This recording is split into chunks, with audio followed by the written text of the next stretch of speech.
दोस्तों, आज के इस नए वीडियो में आपका स्वागत है। अभी जो बाइक आप सामने देख रहे हैं हीरो होंडा की स्प्लेंडर है। और जब भी इंजन का काम होता है तो साथ ही में उसका जो है क्रेंक का भी काम होता है। कब? जब इंजन में जो है क्रेंक का साउंड आती है तब। क्रेंक का जो प्रॉब्लम होता है कैसे चेक होता है कि हाँ इसका क्रेंक जो है काम करना पड़ेगा। क्रेंक का केवल दो स्टेप में ही बताएंगे कि हाँ क्रेंक का जो प्रॉब्लम है सही में क्रेंक का प्रॉब्लम है और इसका जो है फुल इंजन का काम करना पड़ेगा। चलिए वो दो स्टेप क्या है आपको हम बताते हैं।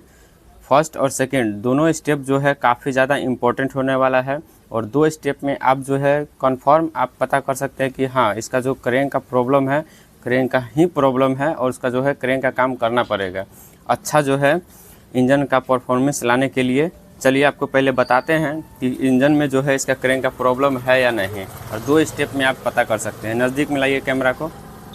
ये जो सामने आप रड देख रहे हैं ये है क्रेंक रड, ठीक है। इसी में जब प्रॉब्लम आता है तो फुल इंजन का काम करना पड़ता है। चलिए दो स्टेप बताते हैं। सबसे पहला स्टेप होता है ये साइड प्ले। आप जो ये प्ले देख रहे हो ये साइड प्ले यानी कि ऐसे ऐसे जो प्ले आता है ये काफ़ी ज़्यादा जब ये प्ले रहेगा तो इंजन का काम फुल इंजन का काम करना पड़ेगा, ठीक है। ये काफ़ी हल्का फुल्का है तो कोई दिक्कत नहीं है, ठीक। और दूसरा स्टेप क्या है? पहला स्टेप में हो गया कि ये साइड प्ले अधिक मात्रा में है तो इसका फुल इंजन का काम करना पड़ेगा।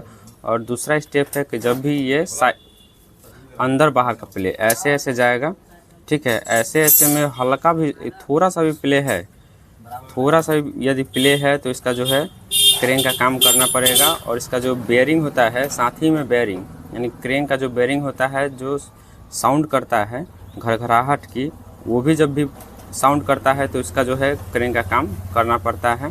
और आप ये देख रहे हो ये दो इम्पोर्टेंट है, एक साइड प्ले और ये ऊपर नीचे का प्ले। और इसका जो है यही प्रॉब्लम है कि इसका साइड प्ले भी ज़्यादा है और ऊपर नीचे का भी प्ले है, ठीक है। चलिए आपको हम दिखाते हैं साउंड जो कैसे कर रहा है।